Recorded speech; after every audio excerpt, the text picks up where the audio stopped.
Son las imágenes de la manifestación convocada ayer vía redes sociales para pedir la renuncia del presidente Andrés Manuel López Obrador. Manifestación que congregó a miles de personas en la Ciudad de México y otras entidades del país. ¿Qué pedían los manifestantes? Pedían en primer lugar un cambio en el discurso, no mirar al pasado. Pedían también fin al discurso polarizador. Y si no había ese cambio que quisieran, la renuncia del presidente. La manifestación, de acuerdo con las autoridades de la Ciudad de México, congregó a unas 15,000 personas. Los organizadores señalan 70,000. La cifra yo creo que es lo de menos. ¿Cuál es lo importante? Yo creo que lo importante es que un sector de la población que evidentemente no está a gusto con el régimen salió a manifestarse, salió a mostrar su inconformidad, y eso me parece merece respeto independientemente que se esté de acuerdo o no. En lo personal, yo creo que era un despropósito pedir la renuncia de un presidente a 4 meses de iniciada su gestión, pero respeto y defiendo a muerte la decisión de inconformarse con el régimen. Habida cuenta también de que hoy lo que vemos que la oposición electoral, la oposición política para el gobierno de Andrés Manuel López Obrador es inexistente. Sí hubo políticos oportunistas como el expresidente Vicente Fox o como el expresidente Felipe Calderón, que aprovechando esta inercia de la marcha les pidió afiliarse a un nuevo partido político. La situación es que estos mexicanos, al que algunos han ironizado, como lo hizo el secretario de Comunicaciones Javier Jiménez Espriu, que quiso ironizar sobre la participación de estos mexicanos en la marcha, o al que youtuberos con tendencia López Obradorista calificaron de racistas, que señalaron preponderantemente el color de la piel de los manifestantes, yo creo que es una decisión que merece respeto. Sin embargo, hay algunas reflexiones que me gustaría compartir con ustedes sobre esta marcha. En primer lugar, después de la marcha se generó un ambiente de polarización que no conviene a México. Lo que vimos con la marcha es que cada vez hay dos Méxicos, dos extremos de México. Uno totalmente a favor y otro totalmente en contra del presidente.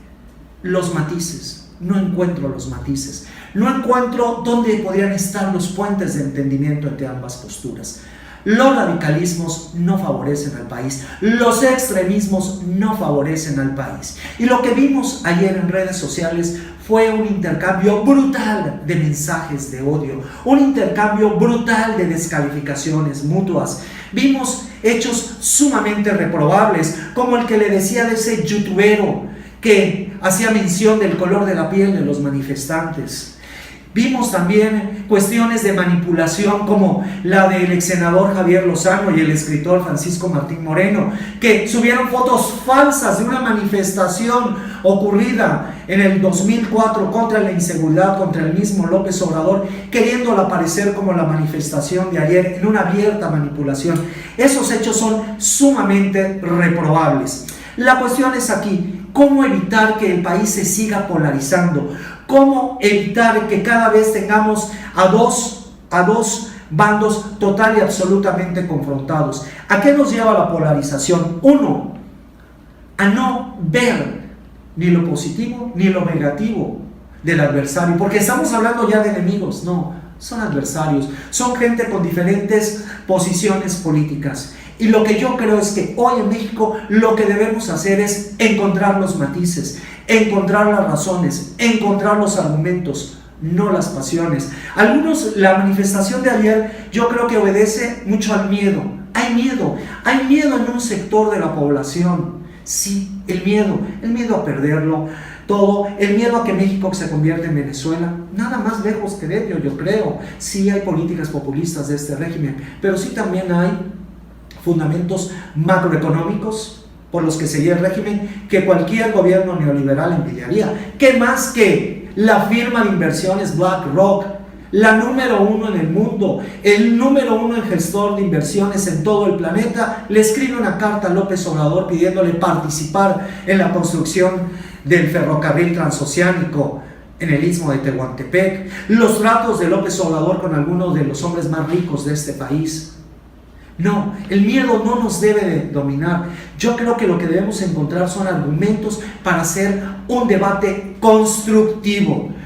No perdamos de vista que hoy no hay oposición formal en México, y qué bueno que haya este tipo de manifestaciones. Ahí está la oposición en este tipo de manifestaciones como las convocadas ayer en la Ciudad de México y en otros estados del país. Qué bueno que la izquierda social también ha comenzado a manifestarse.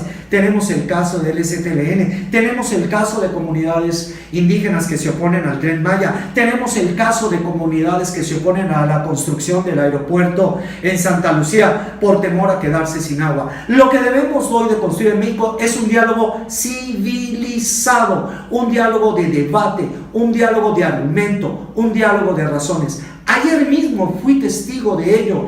Ayer en el programa Diálogos por la Democracia que transmite TV UNAM, John Ackerman, intelectual orgánico del López Obradorismo, compañero de lucha por varios años del presidente de la República, esposo del secretario, de la secretaria de la Función Pública, debatía con argumentos, con razones, con el reconocido periodista Sergio Sarmiento, un liberal crítico, quien escribe en Reforma, quien está al frente de las noticias en TV Azteca, quien labora en el grupo Radio Centro. Ayer hubo debate de ideas, debate de argumentos. A eso debemos llegar. Claro que los mexicanos podemos debatir, por supuesto. Y dejemos, yo lo que hago el llamado es dejar los odios de cantina que se dan a través de las redes sociales, de las agresiones desde el anonimato, del pleito que no lleva a nada. Eso es lo que debemos dejar, porque nos acercaremos a los extremos, y los extremos, tanto de la izquierda como de la derecha, producen intolerancia, producen odio, y eso no es lo mejor para nuestro país. Y por último, una reflexión: ¿a dónde va a ir todos estos visos de inconformidad? ¿Seremos capaces de crear nuevos liderazgos? Hoy el país necesita de nuevos liderazgos. La oposición formal, los partidos políticos están ausentes, están ocupados en sus grillas internas, en sus pleitos fratricidas. Los partidos políticos no están representando al pueblo de México.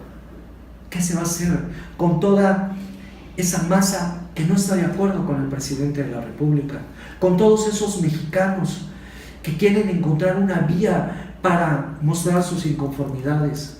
¿Seremos capaces de que haya nuevos López Obradores en la sociedad mexicana, capaces de conducir nuevos movimientos políticos? Yo creo que esta es la pregunta que todos nos hacemos, y también hay que decirlo.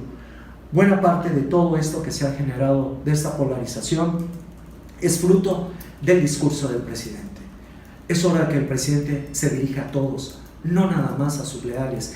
Es hora de que el presidente hable como un jefe de Estado. Celebro que hoy haya dicho que felicitaba a los participantes en la marcha, pero no dejó de utilizar el término fifí. Dejemos de polarizar a través de la palabra y que el presidente se dirija hacia todos. Es por el bien del país. Este tipo de política, yo creo que ese va a ser motivo de reflexión del presidente, ya empieza a tener sus desgastes. Consulta Mitofsky señala en su más reciente encuesta que la popularidad del presidente ha bajado en un 8%. Se sitúa en un 60%. México Elige, también una que hace encuestas a través de Facebook, señala una caída de 7 puntos porcentuales en la aprobación del presidente. GeoISA también. Hoy el discurso del presidente se ha confrontado con una realidad que, no digamos lo está rebasando, pero lo está confrontando cotidianamente: la violencia, la economía. Y hay que decirlo, todos estos movimientos de inconformidad que ayer se dieron cauce este domingo en diferentes ciudades del país, se generaron o explotaron a raíz de la masacre en Minatitlán. No podemos estar confrontando cotidianamente con la realidad, y eso lo debe entender el presidente.